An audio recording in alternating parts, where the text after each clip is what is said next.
Reporting how many still remain unaccounted for 17 days after the storm is difficult at best. News 13 investigative reporter Jennifer Emmert explains why the state does not have an accurate count and why that's left many families waiting for answers.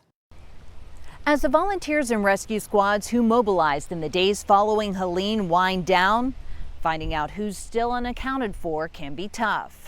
He loves it up there. It's been 17 days since Katie Trena's family has heard from her brother Christopher. He kind of bounces around the Asheville area, kind of just exploring the area. Trena's family based in Florida was in touch with Chris days before the storm. He had a cell phone, but since the storm, nothing. We just have to be hopeful and grateful that the time will come and that we'll find him.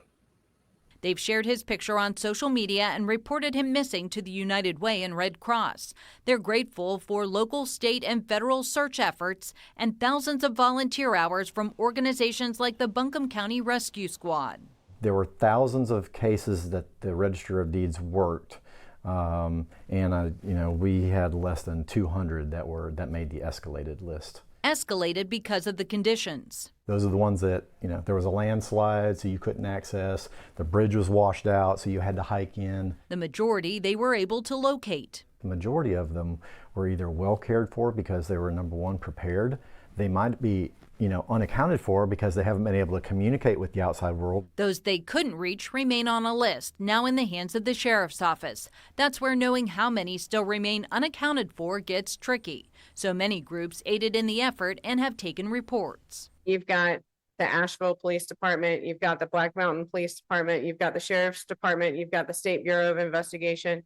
We had federal search and rescue, state search and rescue, local search and rescue. Each had their own list, and until now, no one's tried to combine them or narrow it down. We're getting to the point where we will have one list, but we're just not quite there yet. That will take time, verifying each agency's list against the others and comparing them with the medical examiner's office. Time that seems like an eternity for families waiting for word.